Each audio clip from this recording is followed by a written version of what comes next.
जो घर बैठे आरएस की तैयारी कर रहे हैं उनके लिए टाइम टेबल बनाने की कोशिश की है, साथ में कुछ बताने की कोशिश की है। आरएस प्रारंभिक परीक्षा की अगर बात करें तो समय कम बचा है, तनाव में है, तनाव बिल्कुल ना लें और इस हिसाब से अपनी तैयारी करें। सबसे पहले समय जो है सुबह 7 से 10 बजे का समय है। राजस्थान का सामान्य अध्ययन है और मेरी दृष्टि से लक्ष्य गाइड सर्वोत्तम है। लक्ष्य अगर नहीं पढ़ते हैं तो दिनेश शर्मा, पुष्पा शर्मा, राजस्थान आज तक सेकंड अल्टरनेट आप इसको देख सकते हैं। रोज आपको 20 पेज पढ़ने हैं, रोज 20 पेज पढ़ने हैं और 10 से 15 मिनट का समय मैप के लिए रोज निकालना, जिसमें देखना है राजस्थान के प्रमुख जिले कहाँ पर है, कौन से जिले आपस में पड़ोसी है, कौन से जिले हैं जिनका पड़ोसी राज्य के साथ में बॉर्डर लग रहा है ना। इसके राजस्थान के प्रमुख पर्यटन स्थल जो है वो कौन कौन से है, तो रोज देखो। कभी जलवायु वाले देख लो कि जलवायु बेल्ट में कौन कौन से जिले कैसे आ रहे हैं, कभी मिट्टी देख लो, कभी परियोजना देख लो, कभी जलाशय देख लो। इस तरीके से रोज मैप के लिए 10 से 15 मिनट का समय भी निकालो, तो यहाँ से आपके लगभग 50-55 सवाल आ जाएंगे। बहुत ही जरूरी है राजस्थान का सामान्य अध्ययन अच्छे तरीके से अध्ययन के लिए, ठीक है। तो ये 7 से 10 बजे का समय हो गया। इसके बाद में 11 से 1 बजे का समय, 11 से 1 बजे के बीच में भूगोल है। भूगोल में भारत का भूगोल और विश्व का भूगोल है। लगभग 15 सवाल पूछे जाते हैं। इसके लिए सबसे पहले तो मैं कहूँगा महेश बर्णवाल की पुस्तक है, एकमात्र पुस्तक है जो बहुत ही अच्छी पुस्तक है, आराम से पढ़ सकते हैं। और ये अगर नहीं पढ़ना चाहते हैं तो अल्टरनेट के लिए NCERT पढ़ लें, प्लस जो लुसेंट का जो भूगोल वाला जो पार्ट है वो देख लें। 12-15 सवाल आएंगे यहाँ से और 20 पेज रोज पढ़ेंगे आप तो भूगोल आपकी पकड़ में आ जाएगा। बाद में 1 से 2 बजे के बीच में आप ब्रेक ले लें। इस दौरान आप इतिहास पढ़ें, तो इतिहास में भी लगभग 12 से 15 सवाल पूछे जाते हैं। तो बहुत से पब्लिशर है जिन्होंने NCERT सार रूप में पब्लिश कर रखा, जैसे जवाहर प्रकाशन है, जयपुर के भी प्रकाशक है, वो देख लीजिए मार्केट से।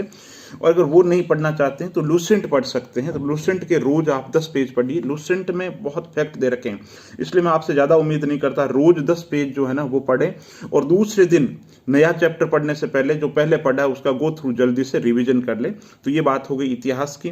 तो इतिहास के लिए आप NCERT का सारांश पढ़िए, वो नहीं हो तो लुसेंट पढ़िए। लुसेंट जब पढ़े तथ्यों की बहुत सारे, बहुत ध्यान से पढ़ें। ये जो सारा पढ़ रहे हैं ये उन लोगों के लिए जो घर बैठे तैयारी कर रहे हैं, उनके पास में समय पर्याप्त है, तो पूरी मनोयोग के साथ में बाहरी भटकाव को छोड़ते हुए उन लोगों को तैयारी करनी है। तो ये बात हो गई इतिहास की 2 से 4 बजे।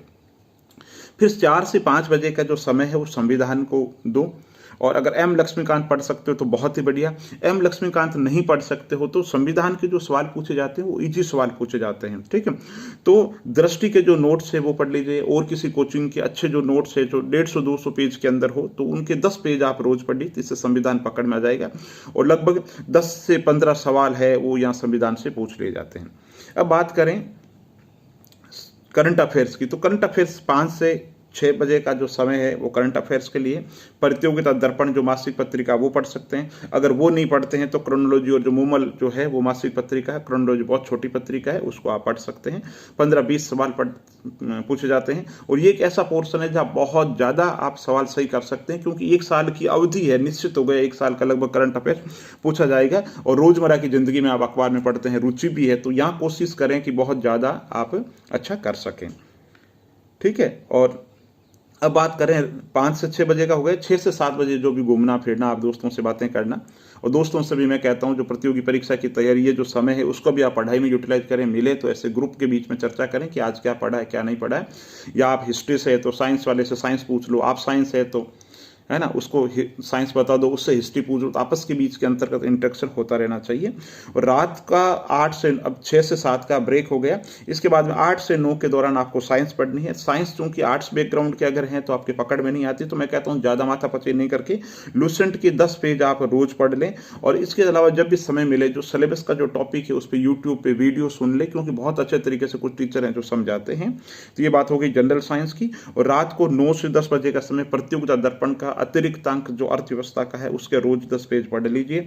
साइंस और ये जो इकोनॉमिक्स मिला के यहाँ भी 25 सवाल हो जाएंगे। तो मोटा मोटी अगर मेरा कहना है कि राजस्थान का सामान्य अध्ययन, करंट अफेयर्स और भूगोल पे थोड़ा फोकस करें, बाकी भी पढ़ें, इग्नोर ना करें। तो इस तरीके से अगर आप समय का यूटिलाइज करेंगे। अब आप कहोगे साहब मैथ्स और रीजनिंग कहाँ गई, तो मैथ्स और रीजनिंग के लिए मैं कहूँगा एक संडे का जो दिन है पूरा पूरा मैथ्स और रीजनिंग के लिए तय कर दीजिए। और देखिए मैथ्स और रीजनिंग के अंदर आपको लग रहा है मैथ्स रीजनिंग आपकी कमजोर है, तो कौन से ऐसे पॉइंट है, सवाल है जो आसानी से आप कर सकते हैं जिन पे, तो उस तरीके के सवाल देखिए। और मैथ्स मेंटल एबिलिटी के लिए आर एस अग्रवाल की पुस्तकें जो है बहुत ही अच्छी पुस्तकें मानी जाती है। तो ये मैंने 1 महीने का आपको मोटा मोटा प्रारूप दिया है, आप देखिए इसका पालन करके 1 महीने में भी आपको लगेगा राजस्थान का सामान्य अध्ययन और भारत का जो जीके है आपकी पकड़ में आ गया। इसलिए हवा ना रखें, तैयारी करें, और बहुत कठोर परिश्रम का कोई विकल्प नहीं होता, समय बहुत ही अनमोल है। तो बाकी चीज़ों से कट जाइए, खुद से जुड़ जाइए। तो आरएस का जो एग्ज़ाम है टफ नहीं है, लेकिन ये बड़े बड़े जैसे मंत्रिमंडल के बड़े बड़े कैबिनेट मंत्री विधानसभा के चुनाव में हार जाते हैं, तो यही स्थिति बहुत बार आरएस के अंदर हो जाती है। तो लापरवाही भारी पड़ सकती है, बाकी डरने की कोई ज़रूरत नहीं है। सिंसियर रहो, हार्ड वर्क करो। बेस्ट ऑफ लक, बहुत बहुत धन्यवाद।